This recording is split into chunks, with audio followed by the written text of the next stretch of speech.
Bien, amigos televidentes, tal y como les habíamos prometido, tenemos con nosotros al licenciado Chanel Rosa Chupani.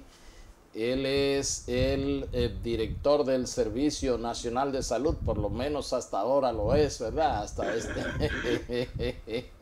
Y aunque ya él ha presentado dimisión del cargo a partir del 16 de agosto, pero bueno, vamos a pasar un poco de revista y qué lástima que no sea revista completa la gestión, porque como así como el mundo comenzó a contarse después, antes y después de Jesucristo, yo creo que también hay que contarse ahora antes y después del coronavirus. Saludo, Chanel, y me alegra sobre todo que te hayas recuperado, porque tú también has sido víctima, ¿no?, de esta pandemia que ha asolado el mundo, y quizás o sin quizás puedes ser testigo que más allá de lo que han visto tus ojos, de las informaciones que recibe en tu condición pues de el rector del servicio hospitalario del país, también pues lo ha sentido en carne propia este virus y sabe que da fuerte, ¿verdad? Sí, así es. Saludos, Héctor, y a los amigos televidentes. Un placer estar de nuevo contigo.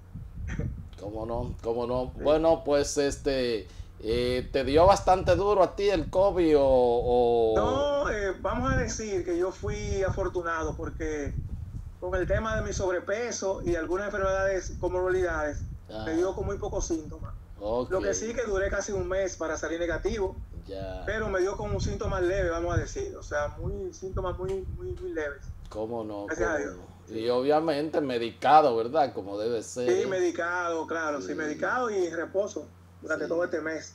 así es, así es.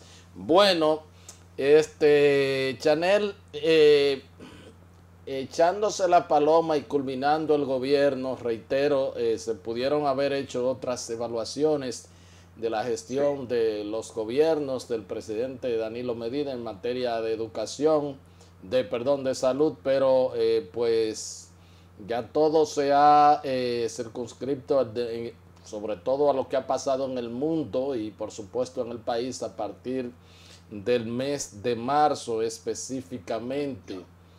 ¿Tú sí. crees que yo puedo apelar a tu pues condición de un hombre que dice lo que siente, a veces pues más allá de lo que puede decir un funcionario, ¿no? ¿Cuáles tú crees que han sido las fortalezas y las debilidades de las autoridades, incluyéndote a ti, por supuesto, para enfrentar esta Sí, pandemia del coronavirus desde que inició hasta el momento en que nos encontramos? sí. Mira, Héctor, muy buena pregunta. Yo varias veces he reflexionado sobre ese tema que tú señalas en tu pregunta, y haciendo siempre comparaciones con lo que ha pasado en otros países. Gestionar esta pandemia no ha sido fácil. Nosotros lamentablemente tuvimos un tema en contra que fue que además de la pandemia, esta pandemia nos atrapó en medio de varios procesos electorales. Ustedes saben que en marzo hubo una primera elección, unas elecciones, bueno, de febrero ya, con la suspensión, ya en ese momento nosotros ya nos estábamos preparando. Hubo en marzo y luego la de mayo que se pospuso para julio. Y eso dificultó bastante yo diría, la toma de algunas medidas, porque lógicamente en periodos electorales las cosas son distintas, se ven distintas a como se ven en periodos normales.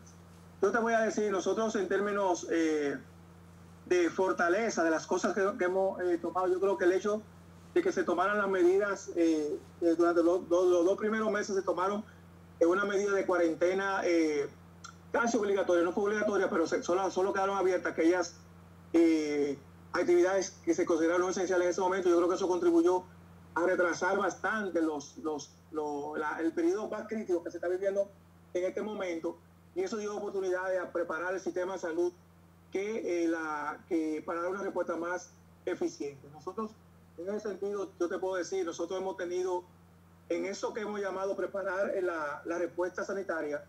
Primero, nosotros en este momento tenemos en el país 2.500 camas en el sector público, y los datos que voy a dar siempre son, lógicamente, el sector público.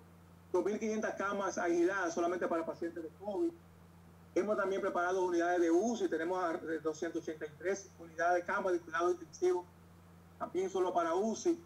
Un tema muy importante que pues, ustedes saben que a raíz de la pandemia, mucho del personal de salud tuvo que salir de los servicios porque por la edad, porque tenía algunas enfermedades que hacían más riesgoso el hecho de permanecer en el hospital. Bueno, eso tuvo que ver también con el hecho de que se hayan designado más de 6.000 personas, médicos, enfermeras, analistas, farmacéuticas, sobre todo, para enfrentar esta pandemia y que ese personal haya podido enfrentar durante estos ya desde marzo para acá, que tuvimos el primer caso, 1 de marzo, ustedes recuerdan, todo este periodo. Lógicamente eso también lleva un poco a agotamiento del personal de salud. Y en relación a lo que tú me decías del tema de la debilidad, yo creo que nosotros hemos tenido una debilidad que no es nuestra, es lo que tiene que ver con el tema de la muestra, que como ustedes saben, de la prueba. Como tú sabes, hemos tenido dificultades, la persona tiene dificultades para conseguir las pruebas a tiempo, oportunamente. Hemos tenido también dificultad con aislar los casos. Yo no sé si ustedes recuerdan al principio de esta pandemia que nosotros tuvimos mucha dificultad para crear las áreas de aislamiento en muchos pueblos, encabezados en algunos casos por sus autoridades municipales de ambos partidos. PLD, nosotros fuimos, vamos a decir, repudiados prácticamente cuando se iba a abrir un centro de aislamiento. En algunos casos, después la misma población pedía que se abrieran centros de aislamiento porque hubo casos donde esas poblaciones tuvieron brotes y se hizo necesario abrirlos después que se negaban a que fueran abiertos en sus comunidades. Y luego también la actitud de la población, de una parte de la población, vamos a decir de todo, personas que no han acatado ni el toque de queda ni tampoco el tema del distanciamiento social, etcétera. Una parte de la población, aunque hay que decir que una parte importante también ha respetado esto, por una parte importante de la población, eso lo podemos ver en los diferentes reportes que tenemos diariamente. Nosotros todavía se mantienen como si no estuviésemos en el momento en que estamos en estos momentos. Nosotros hemos hecho todo lo posible. Bueno, ha habido semanas donde se ha dificultado el tema de las camas, que es un tema también importante, pero Héctor y a los amigos televidentes, ahora mismo nosotros tenemos una situación donde ya hemos abierto más camas, sobre todo de UCI, y hemos estado paliando esa situación, y ya tenemos un par de semanas, yo diría, que hemos tenido espacio para todas las personas que han ingresado en la red de servicio público de Santo. Como no, o sea, Chanel, ustedes no le van a entregar a las próximas autoridades un sistema hospitalario colapsado, porque, bueno, pues tú dices las disponibilidades que hay en el sector público, pero en el sector privado se habla pues también de que están saturados, de que están sí, ha habido centros, claro, colapsados. Claro, ustedes no entregan un sistema colapsado por el tema del COVID. Lo primero es que yo debo decir que hemos tenido bastante conversaciones con las autoridades entrantes, tanto el ministro de Salud como quien le habla. Hemos tenido reuniones, bueno, yo por el tema de mi enfermedad no pudimos reunirme, pero sí tenía contacto permanente vía telefónica, y hemos trabajado prácticamente muchas de estas cosas en conjunto con las nuevas autoridades. La idea es esa, Héctor, por supuesto, y yo lo quiero decir, si en diciembre hay un colapso en el sistema hospitalario, no es responsabilidad en muchos casos de las autoridades sanitarias. O sea, yo creo que aquí también hay una responsabilidad individual de la persona. O sea, yo creo que, porque si en los países que se ha producido colapso hospitalario, que tú sabes, en Europa hubo esos casos, en Estados Unidos, también es un tema de responsabilidad, reitero, responsabilidad individual de la persona. El sistema tiene que estar listo, preparado, pero tú tienes un límite. O sea, nosotros no podemos abrir 1.000 camas de cuidado intensivo en este país.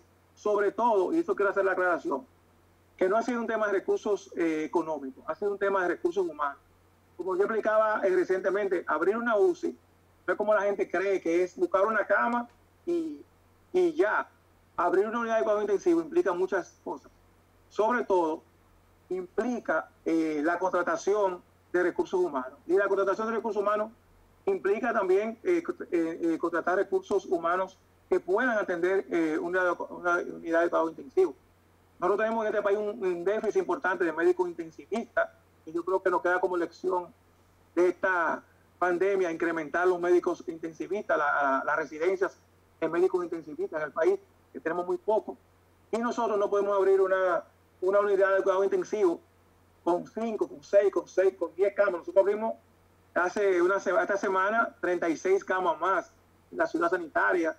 Ahí teníamos 40 en Secanó, o sea que ahí solamente tenemos 76 unidades de cuidado intensivo, pero eso implica tener un personal, además que ese personal se agota. Entonces tú tienes que cambiarlo, hacer varios turnos al día, tanto de enfermeras, de médicos, intensivistas, etcétera, que tenemos ahí. Entonces, lógicamente, todo va a depender, Héctor, y yo creo que las autoridades actuales y las entrantes en ningún momento tienen la actitud de que las cosas empeoren, sino todo lo contrario.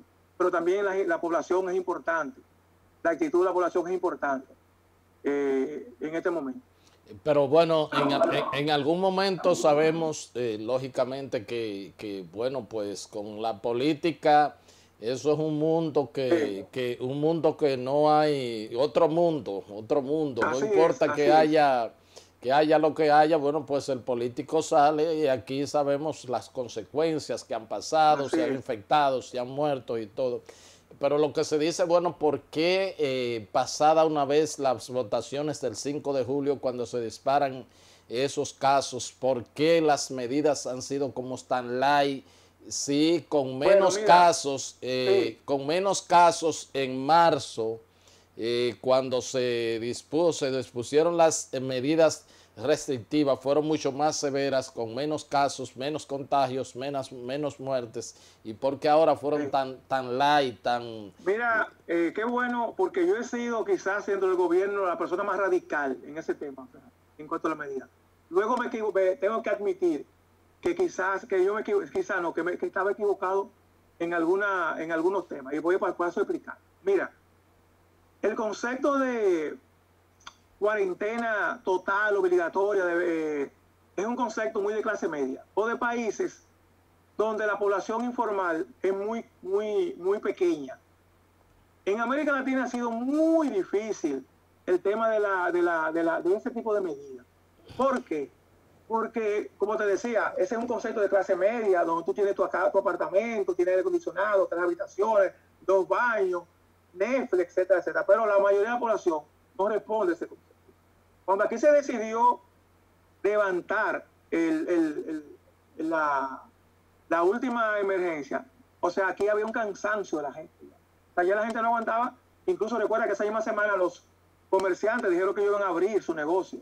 Entonces, ese es un tema que dificulta bastante y lo hemos visto en otros países. Por ejemplo, la cuarentena más alta, más larga, que ha tenido América Latina es la de Argentina. Argentina ahora mismo está teniendo casos, y muchos casos importantes, tanto de muerte, pero Argentina ha comenzado a abrir, primero porque la economía prácticamente ha caído en un default técnico por el tema de la caída de la actividad económica, que nos está pensando importante.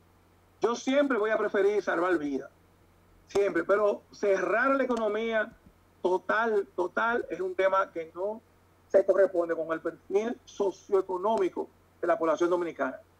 Esa es la verdad. Por eso yo siempre apelo mucho a la responsabilidad individual de la gente, que tenemos que cuidarnos, sobre todo la gente que no está expuesta, porque los que estamos en el sector salud estamos más expuestos, los que tenemos que ir a un hospital, los que tenemos que recibir personas, etcétera, estamos mucho más expuestos, pero aquellas personas que no están expuestas diariamente por su trabajo, por su estilo de vida, o sea, yo creo que ahí es importante que la gente haga contacto lo menos posible, porque este es un virus que es de contacto, entonces ya eso lo sabemos. Entonces es una lástima cuando tú ves los videos los fines de semana en los barrios de este país, en los pueblos. Yo he estado en comunidades donde veo y paso y los colmados están llenos. Entonces también ha habido un desgaste de las fuerzas públicas, la Policía Nacional, o sea, porque el otro día el director de la policía anunció que había creo que 600 casos de policía que habían dado positivo ya en todo este estado. O sea, que es una situación donde hay que seguir apelando a la conciencia de la gente. ¿Cómo no? Chanel, pero también dentro de las cosas que se han manejado ha sido como una especie de torre de Babel entre pues la comisión de alto nivel, el ministerio, el servicio, pues con datos, con cifras, con informaciones, con medidas y con todo. Y realmente, ¿quién tiene el mando? ¿Quién tiene pues el direccionamiento? Porque bueno, se sabe que el ministro de Salud Pública es el rector de las políticas, pero bueno, ante la pandemia se ha designado al ministro Montalvo como la persona que preside este comité de crisis. ¿Ha habido algunas fricciones entre ustedes que uno pueda...? Mira, es importante eso, Héctor. Mira, hay una comisión de alto nivel donde están integradas las instituciones del sector salud. ¿Por qué no? ¿Por qué esa comisión? Porque no solamente se integró el sector salud, también hubo otras instituciones que no son del sector salud que lógicamente también tendrían que integrarse. O sea, para decirte algo, el Ministerio de Trabajo, por ejemplo, Autoridad Portuaria, cuando se prohibió la llegada de barcos al país, etcétera. Hay instituciones que no son propiamente del sector salud, el Ministerio de Turismo, porque tú sabes que el turismo ha sido uno de los sectores más afectados con el cierre que hubo de la actividad, y aún con la apertura todavía la ocupación sigue siendo muy baja y es natural que eso pase en una pandemia. Y luego hay una comisión también de emergencia que se creó, que es mucho más técnica ya. Mira, yo eso lo he visto en varios países. Cuando tú tienes una comisión tan amplia, es natural que se produzcan más que fricciones, se produzcan contradicciones. Claro, contradicciones. Por ejemplo, te voy a decir el caso mío, yo te voy a decir, yo era el más radical de esa comisión, en el sentido de que cerráramos todo, que se cerrara todo, o sea, todo. Que era la posición incluso del colegio médico. Yo te digo, después me di cuenta que era imposible, o sea, que era imposible. Y así, por ejemplo, el área económica, y te lo digo, pasó en España, pasó en Chile, pasó en Perú. Por ejemplo, el área económica, ¿cuál es su necesidad? Abrir rápido. Entonces, el sector salud, pero eso son cosas naturales que sé. Respecto a los datos, mira, que yo lo he declarado varias veces, quiero de nuevo, el ministro de Salud, cuando da informaciones, por ejemplo, de ocupación de cama, él da la ocupación de sector público y sector privado, porque el ministerio tiene bajo su responsabilidad las dos áreas. Claro. Cuando yo doy información es solamente el sector público, por eso no coinciden. Y lo aclaro, o sea, nosotros, por ejemplo, Héctor, nosotros hemos tenido esta semana una ocupación promedio en UCI de 76% de las camas de UCI. Bajamos, antes era un 80 y tanto, no es que hemos tenido menos casos, es que hemos aumentado de 234 camas de UCI, tenemos a 283 camas. Eso es el sector público. Ahora, cuando el ministro habla, él también da las informaciones del sector privado, de los patronatos, etcétera, que no coincide porque esa información nosotros no la manejamos, sino que la maneja el ministerio. Pero de que, claro, por supuesto, en toda comisión, en todo, sobre todo en un tema como este, donde nosotros iniciamos con mucha desinformación, como digo nosotros, el mundo, tú recuerdas que si la mascarilla era o no obligatoria, innecesaria, imprescindible. Que si había medicamentos, que si, o sea, hemos tenido todo con OPS, la OMS, con informaciones a veces que no consideran con los gobiernos, o sea, que no ha sido un tema fácil, y lógicamente, y lo más lógico que se produzcan contradicciones. Y yo digo que es inevitable y hasta es importante, porque en esa discusión han salido también los planteamientos. Ahora, desde que una medida se aprobó, todos nos pusimos alrededor de esa medida. ¿Cómo no? Ustedes como pues operadores y en el caso del ministro, rectores del sector salud, no han entendido muchas veces que la comisión de alto nivel, quizás aunque ustedes estén ahí, pues se meten en el tema de ustedes, en el tema que ustedes tienen. Sí, pero nosotros en esa comisión de alto nivel, nosotros participamos, somos tanto el ministro como el director del servicio, director de promesas, el director, el superintendente de salud y riesgos laborales, participamos todos y generalmente esas medidas se toman en un consenso. Lo que no es unánime, que muchas veces no es unánime, pero se toma siempre en la coordinación con la función. Que nos hemos reunido, o nos reunimos virtualmente, o nos reunimos presencialmente, que nos hemos hecho en innumerables ocasiones durante todo este periodo.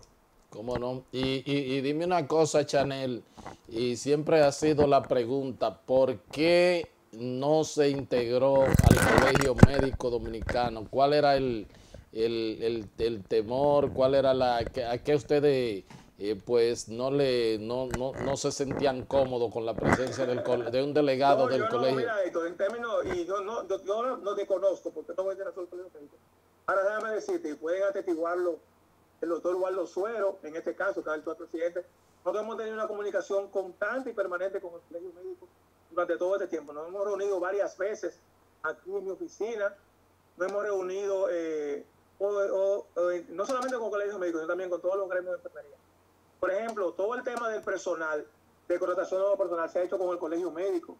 Con el colegio médico a nivel nacional, con el colegio médico a nivel de diferentes provincias, con la cual hemos tenido contactos y reuniones. Así que, por ejemplo, con el servicio, nosotros, te reitero, no solamente con el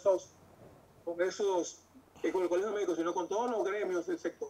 Hemos tenido un diálogo permanente y yo quiero aprovechar esta oportunidad para agradecer, ahora que estoy ya terminando la gestión, agradecer a esos gremios, al colegio médico y a los gremios de enfermería, bioanalistas, farmacéuticos, tecnólogos médicos, agradecer, vamos a decir, yo no diría el apoyo, pero sí la comprensión que han tenido conmigo en todo este periodo. Ellos saben que muchas cosas no se hacen, no es por falta de voluntad, sino por otros temas, un tema de recursos, pero en sentido general nosotros hemos tenido muy buena relación en este periodo. Yo quiero agradecerle, reitero, agradecer a los gremios, sindicatos del sector,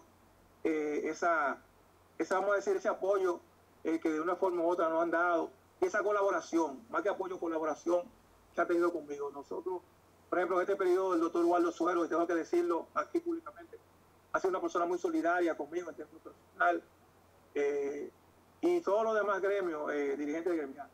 En caso del Servicio Nacional de Salud, y también debo decir que hay una comisión que se creó en el Ministerio de Salud Pública, la cual el Colegio Médico sí formaba parte. Es una comisión que estuvo reuniéndose al principio de la pandemia, lógicamente después, y es cierto, no tuvimos ningún tipo de reunión como grupo, pero sí quiero reiterar eso. Nosotros con los diferentes gremios del sector hemos tenido una comunicación permanente con la sociedad médica especializada, también, sobre todo la sociedad de mesiología y otras sociedades también hemos tenido permanente contacto durante estos meses. ¿Cómo no? Y bueno, y tu relación con el ministro Sánchez Cárdenas en esta situación de tanta pues intensidad que no hay ni hora ni día fijo para nada. Así es. No, mira, con el ministro Sánchez Cárdenas hemos tenido la relación que ameritaba la situación, no solamente con él, sino también con contradicciones, lógicamente. Te reitero, es importante que haya habido contradicciones, porque esas contradicciones han salido soluciones en muchos casos, donde uno ha podido estar equivocado, donde el otro ha podido estar equivocado, pero en sentido general yo creo que ha habido una actitud de colaboración, entendiendo también que aquí hay un tema de personalidad de cada quien, de cada uno de los funcionarios, y eso no es solamente imputable a esta gestión, sino que en todas las gestiones va a pasar eso, donde la gente va a tener contradicciones, donde la gente va a tener desacuerdos, pero lo que finalmente, lo importante... Pero se puede decir que ha sido de amor y de odio. No, de odio no. De odio, tampoco de amor y tampoco de odio. Yo creo que quizás las dos son extremistas. Yo, por ejemplo, este fin de semana voy a estar junto con él en varias actividades que estamos planificados. O sea, que no ha sido ni de amor ni de odio, sino yo creo que una relación que tiene que ver básicamente con como te decía, con desacuerdo, pero... o sea, han tenido su desacuerdo, claro, y se han puesto de acuerdo, quizás en otras han tenido... En otras cosas no, en una cosa yo no he tenido razón, en otra cosa han tenido razón otros funcionarios, es decir, o sea, porque imagínate tú, si hubiese sido por mí el país estuviera cerrado de marzo hasta esta fecha, y eso es inaguantable. Sí. Socialmente eso no se puede aguantar, ni económicamente. Es así. Bueno, vamos a solicitar el permiso del director del Servicio Nacional de Salud, el licenciado Chanel Rosa Chupani. Vamos a un corte y ya regresamos con la parte complementaria de la entrevista.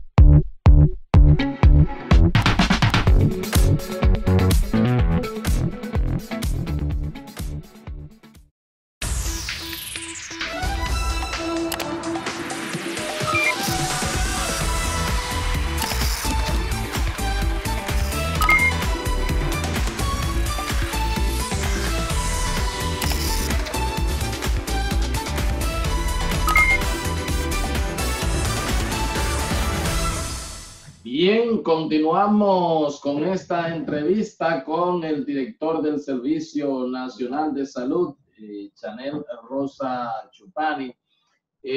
Bueno, ¿qué ha pasado con el tema de los ventiladores, de los ventiladores mecánicos? Sí. ¿Qué disponibilidad hay? ¿Cuál es la carencia? ¿Qué pasa con eso? Mira, Héctor, nosotros tenemos ahora mismo, a nivel nacional, nosotros tenemos, esta semana, nosotros tenemos ahora mismo 229 ventiladores a nivel nacional. Quiero hacer una aclaración. Ajá. La gente no solamente se enferma de COVID, ¿eh? Por lo tanto, tú tienes que dejar ventiladores para que tuvo un accidente y tienes que ir a ventilación. Tú tienes que dejar ventiladores para que le da un infarto, le da un ACV. Es decir, lo que yo estoy dando son datos para COVID, pero el sistema también sigue funcionando para otras enfermedades y otras demandas que no solamente COVID. Nosotros lo que hemos hecho es del sistema aislar esas camas o instalar los ventiladores. Nosotros para atender COVID, nosotros teníamos, cuando comenzó, teníamos 163 ventiladores solamente para COVID. Ahora mismo tenemos 229 ventiladores y de eso, esta semana hemos tenido un % de ocupación promedio de alrededor de un 48%.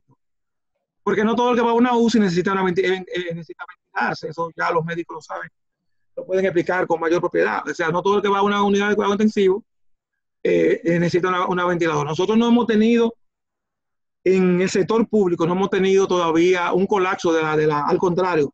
Te digo, la mitad de los ventiladores estaban desocupados en promedio esta semana. Ahora bien, yo quiero hacer una aclaración porque vi también durante la semana una información diciendo, bueno, que en tal sitio no hay ventilador y eso. Tú no puedes poner ventiladores en todo el país, porque la ventilación también tú necesitas. Primero, el Ministerio de Salud dice qué nivel de atención tiene que tener ventilador. O sea, tú no puedes tener en un hospital, en una comunidad apartada donde hay médicos generales, por ejemplo, tú no puedes tener ventiladores. No puedes tener UCI, o sea, tú no puedes tener unidad de cuidado intensivo donde no hay capacidad de respuesta del personal. Pero además, un hospital, por ejemplo, regional, municipal, no tiene por qué tener una unidad de cuidado intensivo. ¿Dónde están las unidades de cuidado intensivo? Bueno, están en los hospitales regionales, en los hospitales provinciales, en algunos, es que están las unidades de cuidado intensivo. Entonces, y también los ventiladores. Entonces, en ese sentido, lo que hemos organizado el país alrededor de los grandes hospitales para esta respuesta. En los otros, por ejemplo, COVID leve, con personas con riesgo que haya que ingresarlo, por ejemplo, se ingresan en cualquiera de esos hospitales y hasta ahora hemos tenido una respuesta bastante satisfactoria. Mucha gente está en sus casas, como el ministro de Salud informa todos los días en sus ruedas de prensa. Por ejemplo, yo no necesité, gracias a Dios, no necesité internamiento, sino que estuve todo este tiempo en mi casa, bajo la supervisión, claro, de los médicos y eso, pero, y así la gran mayoría. Lo importante es que cuando uno se mantenga en su casa, se mantenga aislado, que no pueda contaminar el resto de la familia, o que no salga, mucho menos que salga de sus casas. O sea, eso es lo importante. Pero nosotros hemos estado trabajando, Héctor, con el tema de los ventiladores y la cuidados intensivos, que han sido las prioridades. Pero también, te reitero, el sistema de salud está sujeto a un estrés mucho mayor. Para decirte algo, durante el tiempo, los 2 meses que pasamos con el estado de emergencia, nosotros no teníamos accidentes de tránsito prácticamente en los hospitales. Eran muy pocos los accidentes de tránsito. Ahora ya volvimos de nuevo a tener accidentes de tránsito. Entonces tú tienes a veces, tú tienes que dar respuesta también a eso. Y es un tema también que yo insistí mucho. Muchas personas se descuidó durante este tiempo de emergencia. Por ejemplo, personas que sufrían de diabetes, de hipertensión, etcétera. Se descontrolaron porque no volvieron a sus médicos, no retiraban los medicamentos a tiempo y por supuesto eso también está repercutiendo en el sistema de salud, lamentablemente. O sea, que no solamente es el tema de COVID, sino también que hay otros aspectos, otros elementos importantes que repercuten en el tema de los servicios de salud, sobre todo. ¿Cómo no? Bueno, y aunque ya Chanel se ha pues habilitado algunas unidades de terapia intensivas en la ciudad sanitaria, uno lo que siempre yo preguntaba, bueno, ¿por qué no se inauguró, por qué no se puso en servicio justo cuando más se necesitaba lo que se considera pues el jumbo del sistema hospitalario del Caribe, se puede decir? ¿Qué fue lo que no, que no estábamos preparados, Héctor, para eso, sino en qué otra razón se podía tener si hubiese estado lista la ciudad sanitaria. Nosotros lo que hicimos fue que una parte de la ciudad sanitaria que está anexo a Secanó, ahí instalamos 40 unidades de cuidado intensivo.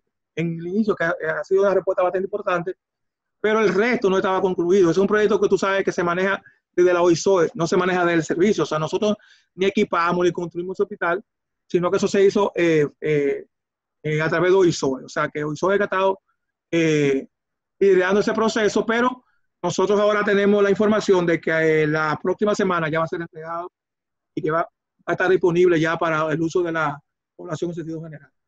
O sea, va a ser inaugurado.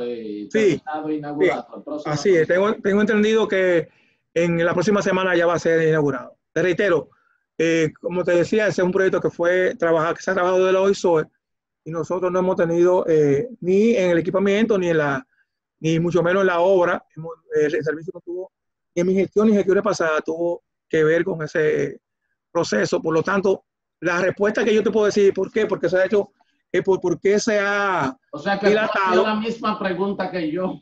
¿Por qué no está listo, verdad? Claro, era porque no estaba todavía, faltaba equipamiento, faltaba terminar parte de la obra física, que se detuvo, debo decirte, con la pandemia, porque ahí se siguió trabajando un tiempo en la construcción, hubo casos de COVID positivo y las empresas que trabajan ahí decidieron retirar su personal. Y eso es entendible. ¿Cómo no? Sí. Bueno, entonces tú puedes decir que ahora mismo no hay, yo he entrevistado pues muchos representantes del sector salud.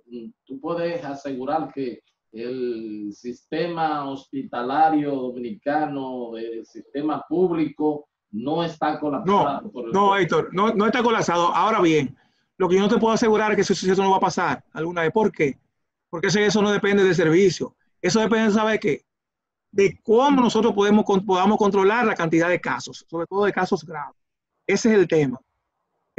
O sea, pasa ahora y va a pasar en el próximo gobierno. O sea, lo clave es que comience a bajar, a descender la curva de contagio, sobre todo de contagio con síntomas graves. Eso es clave, eso es fundamental. Entonces, eso es un tema que, si nosotros vemos lo que ha pasado en otros países, es el tema que le ha dado de verdad con mayor fortaleza a los sistemas sanitarios. Pero eso depende mucho de las políticas públicas sanitarias, de políticas públicas que no son sanitarias, como por ejemplo todo el tema de emergencia, etc. Y depende también esto de la actitud individual de nosotros como ciudadanos. Claro, pero o sea, no está colapsado, pero eso puede suceder. Eso puede suceder, por supuesto, puede suceder. Si nosotros debemos tener un aumento importante de casos graves, que son los casos que llegan al sistema hospitalario, porque hemos tenido semanas, nosotros hemos tenido ahora un alivio porque se han ido sumando camas, pero por ejemplo, ahora bien, la situación no es igual aquí como en otras. Perdón, Chanel, han tenido alivio y quizás con la UCI porque se han liberado camas, pero también y porque se han incrementado también las camas. Sí, aunque se incrementan, pero también es otro alivio, aunque macabro, cuando en 24 horas mueren 30 personas. Sí, no todos mueren en UCI, esto, no todos mueren en UCI. Nosotros, ese es un tema también que yo he insistido bastante, es que en muchos casos las personas se deterioran mucho en el hogar. O sea, por cualquier razón, nosotros hemos tenido personas, Héctor, y en muchísimas oportunidades que han llegado de su casa a una UCI directamente. Entonces la posibilidad de que los médicos puedan revertir esa situación se hace más difícil. Por eso siempre ha sido el consejo que se ha dado, que una vez las personas tengan síntomas que se asocian a la enfermedad, contacten a su médico. A veces no hay que esperar pruebas, porque la prueba te certifica, pero si tú tienes los síntomas en medio de una pandemia, si tú tienes fiebre, tos, dolor de garganta, dolor en el cuerpo, etcétera, no tiene que esperar la prueba, póngase en contacto con su médico, asista a un centro de salud, porque probablemente estemos ante un caso de COVID. Bueno, después descartaremos si no es COVID, pero mientras tanto se trata como COVID y no se pierde tiempo, que es fundamental. En esto, ganar tiempo es fundamental, porque los primeros días de la enfermedad es clave para revertir cualquier situación posterior que pueda pasar. He visto, o sea, hay algunos médicos que dicen que también haciéndole una especie de tomografía a los pulmones. Sí, por ejemplo, exactamente, o sea, la tomografía es una radiografía, una tomografía a tiempo, claro, porque la clínica es importante, como dicen los médicos. O sea, si estamos en medio de una pandemia y usted tiene lesiones en los pulmones, si usted está tosiendo, si tiene fiebre, aunque usted no tenga la prueba, la posibilidad de que sea COVID es altísima. Entonces, ¿qué es lo que se hace? Que se comienza a tratar como COVID, aunque no tengamos la prueba. Claro. Porque sí, lo de las pruebas, Chanel, aunque tú dices que las dificultades han sido mundiales, pero bueno, pensar que una gente te ponen en fila. Sí, no, claro. Aquí hemos tenido... Sí, no, por supuesto. Eso es lo que te decía. Nosotros hemos tenido dificultades con el tema de las pruebas. Eso es así. Eso no puede tapar el sol con un dedo. O sea, ha habido dificultades casi prácticamente desde el primer momento. Pero ha habido también dificultades para la adquisición de las pruebas. Yo te puedo decir, por ejemplo, nosotros tenemos hospitales que tenemos equipos para hacer pruebas y esas pruebas se compran a través de un fondo que maneja OPS en el país. Y las pruebas que OPS ha podido conseguir a nosotros han sido muy pocas en relación a la demanda. Muy pocas en relación a la demanda. ¿Y solo se compra vía OPS o hay otras diligencias? Nosotros compramos, se han comprado vía OPS, el ministerio también, pero nosotros no compramos, el servicio no compra pruebas per se. Nosotros hemos tenido, se compra pruebas y nos asumimos a nosotros, porque son pruebas rápidas, que su uso, como se sabe, en muchos casos que tiene un nivel de incertidumbre mucho más grande que una PCR, por ejemplo. Es así. ¿Qué pasa con las pruebas rápidas? Porque dicen que hay algunas que provienen de un país, de un sitio. Por ejemplo, dicen, las chinas son no son tan efectivas, pero por ejemplo, en Estados Unidos te hacen una prueba rápida y como que tienen mayor asertividad. ¿Qué pasa con eso? No, igual, bueno, lo que hablan los especialistas en ese tema, lo que dicen es también que con la prueba rápida depende del momento que tú te hagas la prueba. Okay. O sea, una prueba rápida tiene que tener la suficiente carga viral del cuerpo para que pueda ser más asertiva. Si tú tienes 2 días con síntomas, te haces una prueba rápida, lo más probable es que te salga negativo, porque todavía en tu cuerpo no hay carga viral suficiente para que la prueba rápida, que no pasa con la PCR, que la PCR es una prueba mucho más potente, mucho más fuerte y detecta más fácilmente cualquier signo que tú tengas en tu cuerpo, porque eso no pasa con la PCR. Por eso se le dice, hay un protocolo, que la PCR es importante luego de cierto tiempo, que digo, la prueba rápida, que es cierto tiempo que usted tenga los síntomas. Por supuesto, si usted es una persona que tiene comorbilidades, si usted es hipertenso, diabético, si usted es sobrepeso, etcétera, es importante que usted, como dije anteriormente, que usted asista a su médico, a su centro de salud. ¿Cómo no? Y bueno, pues tú dices que una de las pues, experiencias y lesiones que han tenido es la poca cantidad de médicos especialistas en sí, intensivista. Claro, este país forma muy poco médico intensivista. Las residencias médicas, que me voy del sector salud sin entender nunca por qué las residencias médicas, el Estado no tiene más injerencia en la formación de me lo han explicado, me han hablado de intereses de la sociedad, etcétera, pero no puede ser posible que el Estado no pueda decir, este año vamos a comenzar a formar 50 médicos intensivistas. No puede ser que que el Estado no pueda decir, este año vamos a formar tantos médicos otorrinos, por ejemplo, que son 2 casos paradigmáticos. O sea, porque por un tema de intereses con la sociedad o quien sea. Eso es un tema que yo nunca lo entendí y me voy sin entenderlo. Claro. Y por supuesto, estamos pagando la consecuencia ahora de no haber tomado, por ejemplo, en el caso de médicos intensivistas, que creo que se gradúan 5 o 6 todos los años, imagínate tú. Claro. ¿En cuánto tú más o menos tú crees que hay un déficit ahora mismo? Bueno, si yo te calculo el tema del déficit de la pandemia, ¿qué es lo que nosotros hemos hecho esto? Nosotros tenemos médicos intensivistas que están trabajando en diferentes unidades de cuidado intensivo. y se contratan para esa unidad de cuidado intensivo. O sea, hay gente que trabaja en el mucoso cuello, que trabaja en el secano. Eso también produce un desgaste de los médicos intensivistas. Lo que sí nosotros hemos hecho, y eso se hizo con la comisión de emergencia, se han dado entrenamientos virtuales para que otros médicos que no sean intensivistas puedan intubar, por ejemplo, a pacientes, médicos emergenciólogos. Los médicos emergenciólogos tienen tienen una facilidad, están para ser entrenados y capacitados. Esa capacitación se ha hecho, se formaron alrededor de 1,000 personas en ese tema. Enfermera también para trabajar en cuidado intensivo. O sea, tú a una unidad de cuidado intensivo no puedes meter una enfermera que no sea una licenciada en enfermería, etcétera. Entonces, esto se ha puesto mucho más en evidencia con el tema de la pandemia, pero siempre, recuerda, Héctor, y los amigos televidentes, que nosotros siempre hemos tenido problemas con camas con UCI. No solamente ahora, con UCI. La ciudad sanitaria va a resolver, porque creo que ahí finalmente van a haber más de 90 camas de UCI, de cuidado intensivo. Nosotros, por ejemplo, en San Cristóbal, hemos abierto un nuevo hospital, el hospital que fue reconstruido. Ahí hay 18 camas de UCI. Ese hospital tenía 4 o 5 camas de UCI.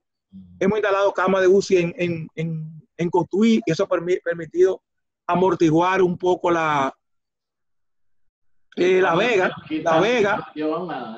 Ajá, claro. Pero hay lugares, por ejemplo, para decirte un lugar, en Mao, donde la situación ha sido más crítica. Los pacientes han tenido que ser trasladados a San Juan, a Santiago. Quiero decirte porque allá la UCI, las unidades de UCI que tenemos, tanto público como privado, no se corresponde con la demanda que hemos tenido en estos casos. Pero podríamos decir un número, qué sé yo qué, de intensivistas. Yo no te atrevería a decirte, pero nosotros necesitamos, por ejemplo, yo te voy a decir un caso concreto. En Barahona, ese hospital que fue recientemente inaugurado, tú necesitarías intensivistas para que se vaya a Barahona, bien pago. Mira, y yo quiero decirlo esto, nosotros con el colegio médico, en noviembre del año pasado, cuando todavía no se conocía el COVID, llegamos a un acuerdo para establecer un incentivo para los médicos intensivistas y los médicos los emergenciólogos. En ese momento, o sea, del año pasado, es un incentivo que es alrededor de un 10% de su sueldo. Y ese es un reconocimiento al trabajo que se hace, porque en una emergencia se coge mucho estrés, como todo el mundo sabe. Sobre todo las emergencias de los grandes hospitales. Ahí el trabajo es permanente, continuo, se dice una dedicación y un estrés enorme, además de todas las exposiciones que siempre hay con el tema de la seguridad hospitalaria, todo ese tema. Pero y si nosotros hubiésemos contado, por ejemplo, con unos 200, 300 intensivistas, ¿verdad? En el sector. Hubiera sido más fácil, Héctor, habilitar más camas. ¿Cómo cuánto hay más o menos ahora? Yo no te puedo decir ahora mismo, y si te lo diría, porque hay muchos intensivistas que no trabajan en el sector privado, público, sino que solamente trabajan en el sector público, privado. Pero en sentido general, el sector del país está grabando creo que 6 o 7 intensivistas al año. Es lo que quiero recalcar con el tema de la residencia médica. Tendríamos que tener alrededor de quizás llegar a ese número, quizás más de 25. Sí, 30 o 40 médicos todos los años que puedan ser reubicados, porque cada día, mira qué es lo que pasa, independientemente del COVID. Porque estuve entrevistando a 3 intensivistas la semana pasada y entonces también ellos son médicos generalmente internistas. Exacto. Bueno, nosotros también hemos recurrido a eso. Médicos internistas que han sido capacitados para trabajar, y tienen la capacidad. Nosotros estamos contratando todos los médicos internistas, por ejemplo, que aparezcan neumólogos. Hemos tenido también. Y hemos tenido suerte, por ejemplo, que en Mao encontramos médicos intensivistas que son de Mao y se han quedado allá y han sido contratados. En Cotuí igual. En Cotuí no había cuidado intensivo. Hay 4 camas de cuidado intensivo que estoy diciendo, pero por ejemplo hay lugares en San Francisco de Macorís donde estamos haciendo un llamado para médicos y emergenciólogos y que vivan allá, pues, ¿sabes? Y prácticamente ya están todos contratados. ¿Cómo no? Mira, sí. Y entonces se puede decir también que con respecto, tú te vas tranquilo con las compras, en el caso de compras y contrataciones que hizo el servicio y sobre todo en esta pandemia, porque... Satisfecho. Mira, yo me voy satisfecho en varios sentidos. Primero, por el cariño y el apoyo que yo he tenido de gente que no son del PLD. que han sido de otro partido. En algún momento la vicepresidenta actual se pronunció de una forma muy generosa conmigo. El ministro de Salud designado es una persona que ha tenido, prácticamente me ha llamado durante todos los días. Nosotros hemos establecido un contacto ya desde la campaña. Tú sabes que surgió el tema de tú tienes un defecto muy grande, que tú como que te dejas querer fácilmente. A pesar de ti, tú te dejas querer.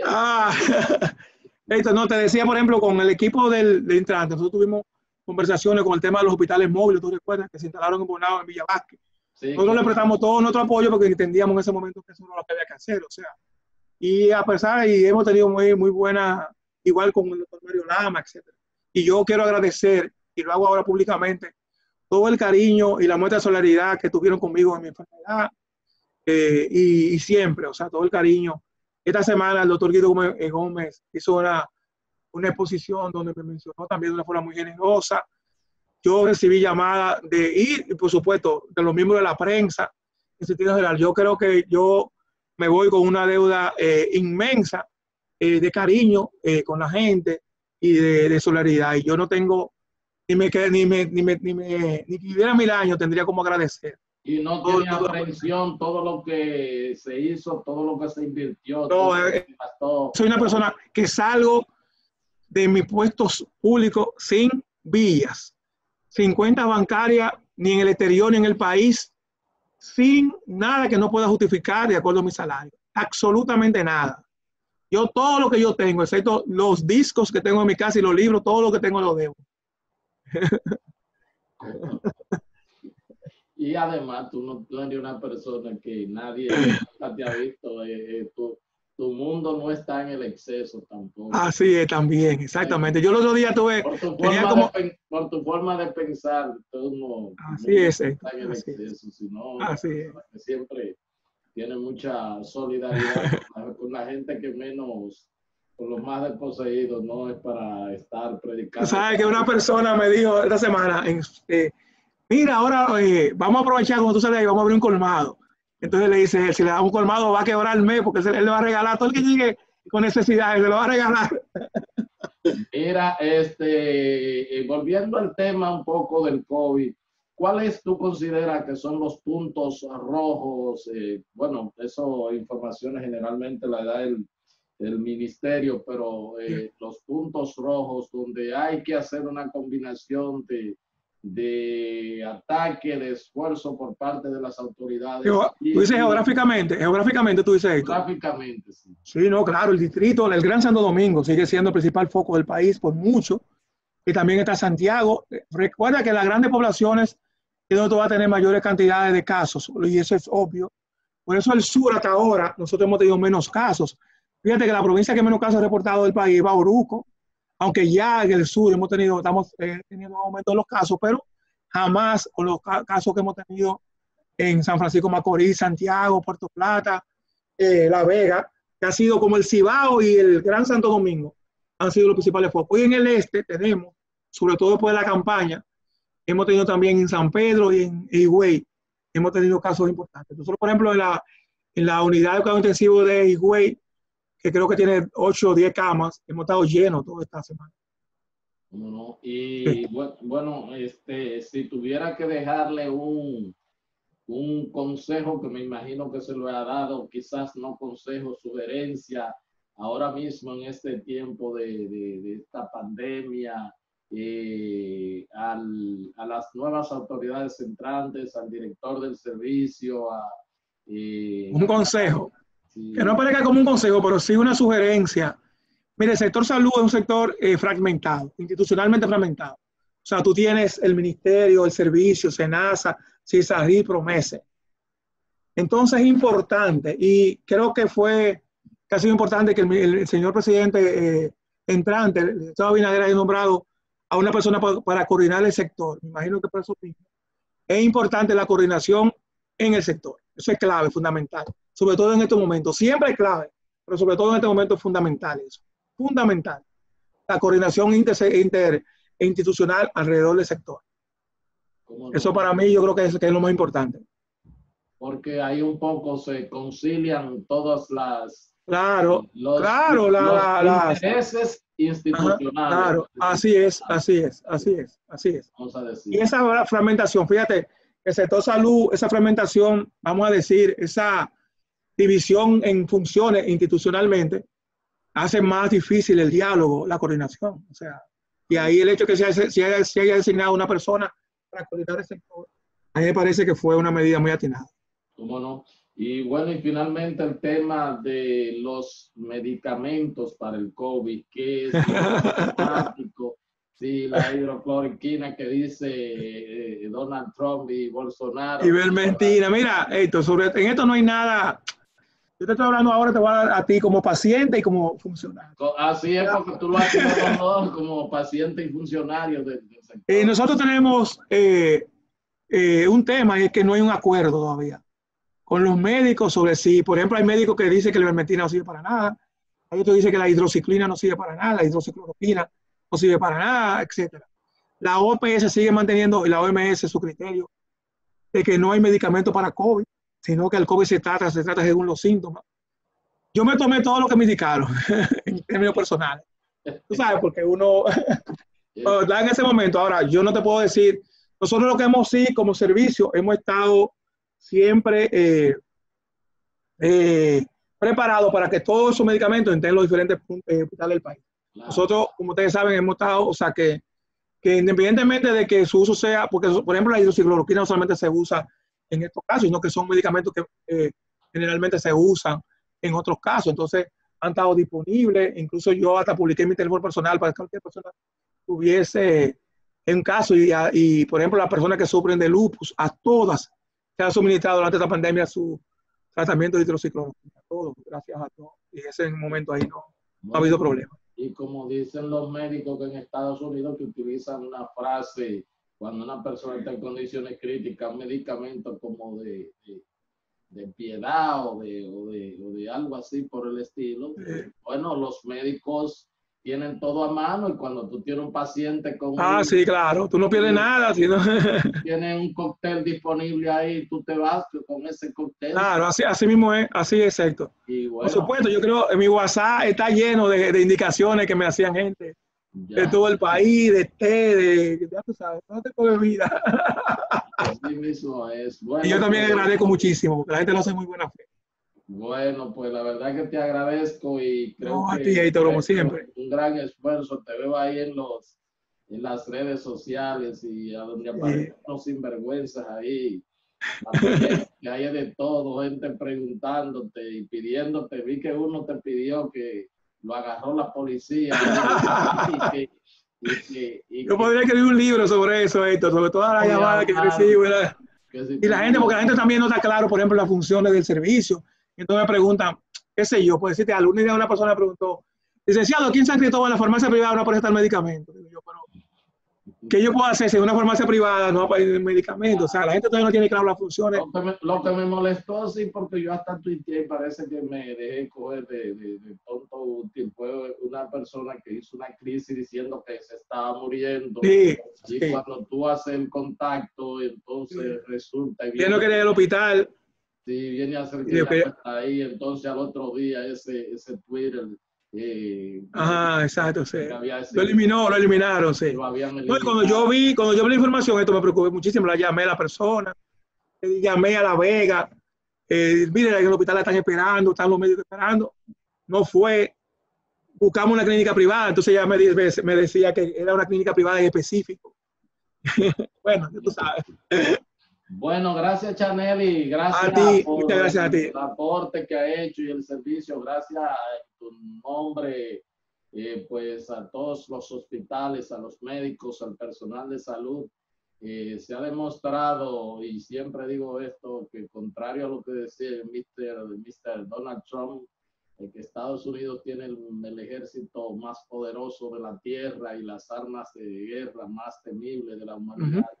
Se ha demostrado que realmente en el conocimiento y en la ciencia y los verdaderos combatientes han sido sobre todo ese personal de salud. Exacto, que ha estado en el frente de batalla del primer día. Expuestos, han muerto, se han infectado, han sufrido todo lo que, pues, ver personas morir y sin poder hacer muchas cosas, son nuestros héroes. Y así es, que así han es. estado ahí haciendo y recibiendo la crítica, los canquiñazos y todo. Le agradecemos porque hay que estar en el lugar de los demás. Sí, en el fuego para saber. Así es. Sí, pero gracias y bueno. Pues, muchísimas gracias a ti. ¿Cómo no? Okay. Un abrazo. Gracias a ustedes por haber estado con nosotros y será pues hasta otra entrega de su programa de Agenda. Hasta entonces.